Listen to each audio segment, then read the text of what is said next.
მაგნიტურ რეზონანსული ტომოგრაფია თანამედროვე უმტკივნეულო და არაინვაზიური რადიოლოგიური კვლევის ყველაზე ინფორმატიული მეთოდია, რომელიც ორგანიზმის შიდა სტრუქტურების დეტალურ სამგანზომილებიან გამოსახულებას იძლევა. ის გამოიყენება დაავადებების გამოვლენის, დიაგნოსტიკისა და მკურნალობის მონიტორინგის მიზნით. მაგნიტურ რეზონანსული ტომოგრაფია დიაგნოსტიკის მნიშვნელოვანი ინსტრუმენტია თანამედროვე მედიცინაში, რაც ხელს უწყობს ზუსტ და დროულ მკურნალობას. მაგნიტურ რეზონანსული ტომოგრაფია ნიუ ჰოსპიტალში იქნება თემა, რომელზეც ვისაუბრებთ სტუდიაში. შემოგვერთა ნიუ ჰოსპიტალსის ხილური და რადიოდიაგნოსტიკის დეპარტამენტის ხელმძღვანელი მედიცინის დოქტორი სოფიო ჭედია. გამარჯობა სოფიო, მადლობა რომ ხარ ჩვენთან ერთად. მე ძალიან უცნაურად კი ღირს, მაგრამ მე მიყვარს მაგნიტურ რეზონანსული ტომოგრაფია და რატო გეტყვი. დამჭირვებია სამწუხაროდ, მაგრამ ყოველთვის ვარ ხოლმე მშვიდად, რომ ეს არის ის კვლევა, რომელიც ყველაფერს ხელის გულზე გამოიტანს, თითქოს ესეთი განცდა მაქვს. რამდენად სწორი განცდა მაქვს, მოდი ავხსნათ კიდევ ერთხელ ვინც არ ვიცი შეიძლება არსებობდეს, ვინც პირველად გაიგოს. აი, რატომ ითვლება ერთ-ერთ ინფორმაციულ მეთოდად, ასე ვთქვათ, მედიცინაში. ეხლა მოგახსენებთ, კიდევ ერთხელ მოგესალმებით, ავხსნათ თქვენს მაყურებელს, რა არის მაგნიტურ რეზონანსული ტომოგრაფია. ეს არის კვლევის ყველაზე არაინვაზიური, უსაფრთხო და უმტკივნეულო კვლევის მეთოდი რადიოლოგიაში. ის გამოიყენებს მძლავრ მაგნიტურ ველს, რათა მოხდეს სრულყოფილი ვიზუალიზაცია მთლიანი სხეულის. მიიღება მაღალი გარჩევადობის მქონე გამოსახულება ორგანოებისა და ქსოვილების შესახებ უჯრედულ დონეზე.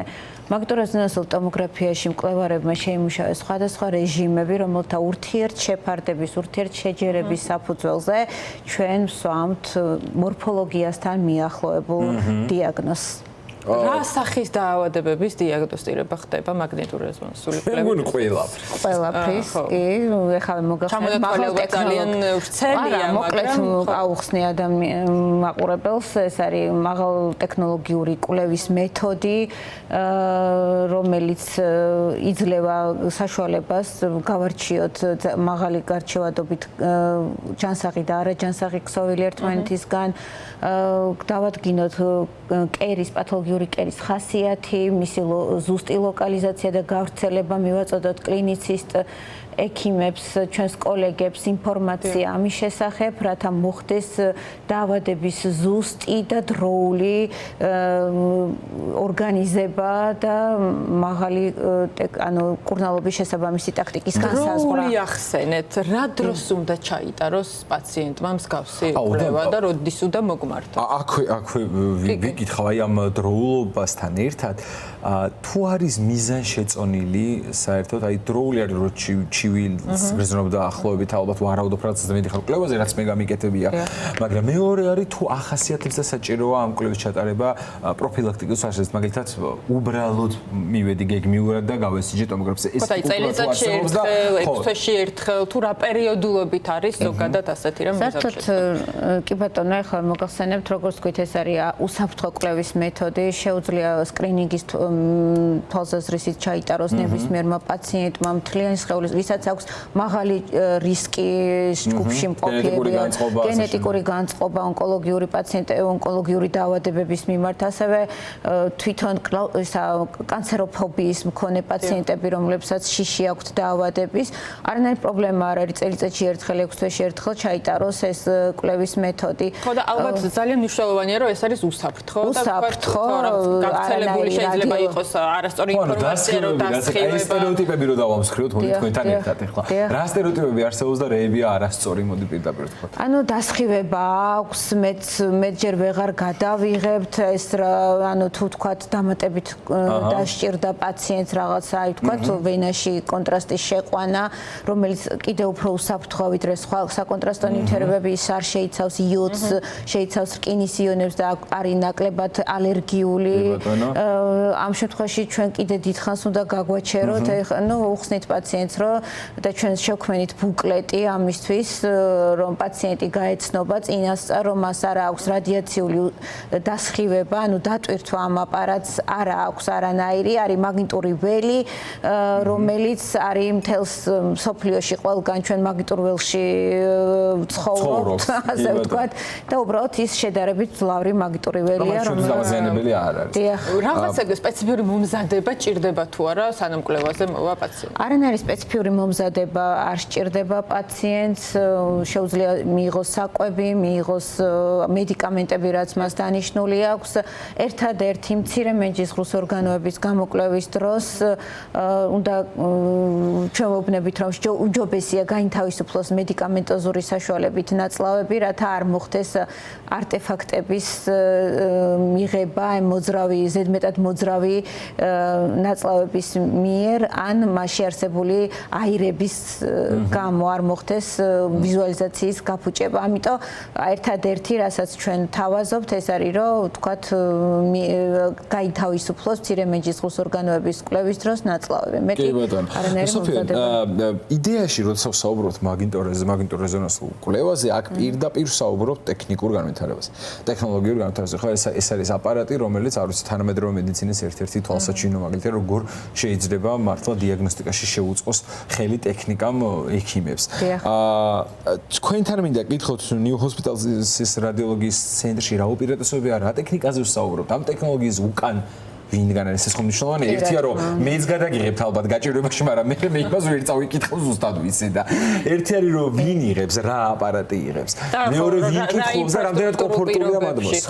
კი, ხარ მოგახსენებთ New Hospitals-ი არ ვიქნები მე ძალიან ესეთი ამაყი ვარ რომ მუშაობ ამ კლინიკაში, ეს არის ინტელექტუალური შენობა.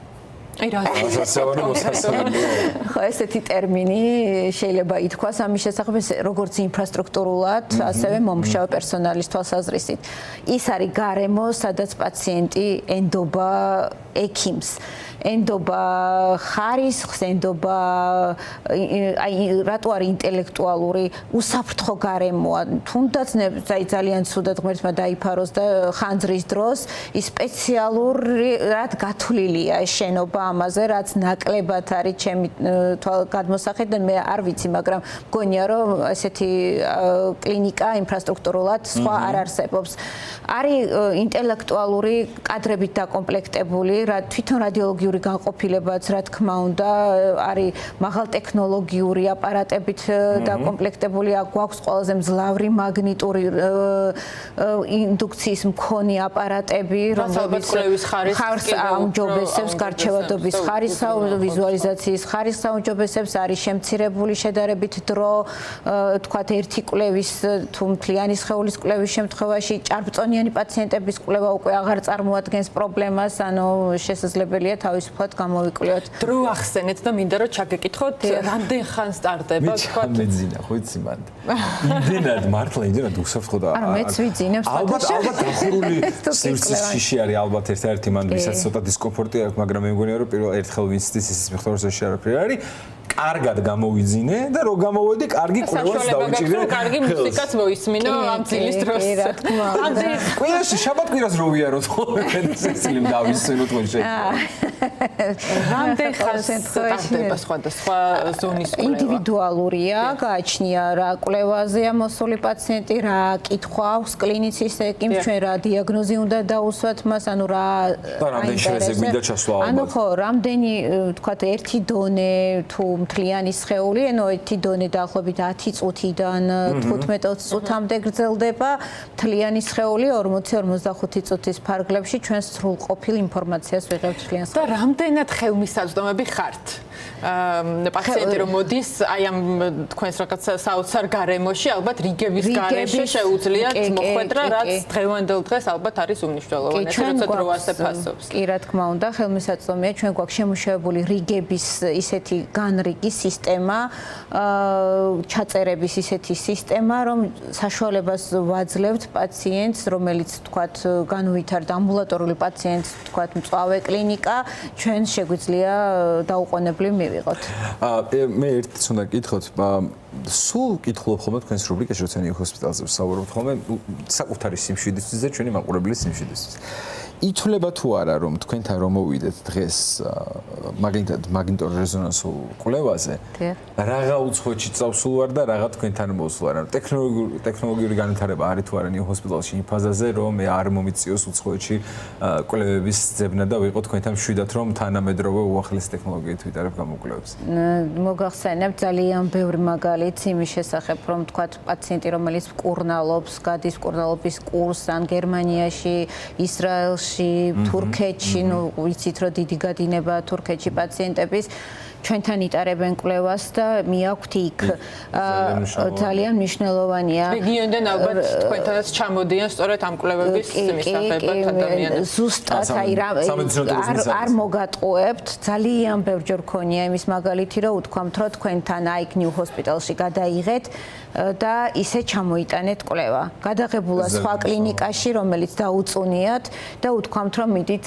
ნიუ ჰოსპიტალში გადაიღეთ და ის კვლევა გამოგვიგზავნეთ ეს ბევრზე მეტყველებს რაღა დაგიმავალთ მე მგონია რომ რახან იმაზე ვისაუბრეთ რამდენად უსაფრთხოა ეს კვლევის მეთოდი და რამდენად არის შესაძლებლობა რომ თქვენთან ეს ვიკეთოთ კომფორტულ გარემოში მე მგონია რომ იმ კულტურასაც თუ გავიჯენთ პლუს ყველაფერს რომ პროფილაქტიკურ თვალსაზრისით წელიწადში ერთხელ მაგალითად მივიდეთ და სხეულის მაგნიტორეზონანსული კვლევა ჩავიტაროთ ძალიან მშვიდად ვქნებით და მე პრევენცია ხო ყოველთვის უფრო ადვილია ვიდრე მე მკურნალობა ამაზე ხო თანხმდებით ამიტომ ამაში ძალიან გამოგვადგება თქვენი დეპარტამენტი რომელსაც თქვენი ხელმძღვანელი და კარგი რომ გიცნობთ დიდი მადლობა რომ იყავით ჩვენთან და ჯანმრთელობას გისურვებთ აუცილებლად ჯანმრთელობა უნდა უსურვოთ ჩვენს მაყურებელს ჯანმრთელობა უნდა უსურვოთ იმ პატიმრებს რომელზეც რამდენიმე წუთის წინ სესილი მოგახსენათ ჩვენი სოლიდარობა მათ მშობლებს და თავისუფლება ნამდვილად ჯანმრთელობა ყველა ქართულს იმიტომ რომ ეხლა ჩვენ გვჭირდება საღად და ჯანმრთელად ყოფნა იმისთვის რომ დავიცვათ ჩვენი სამშობლო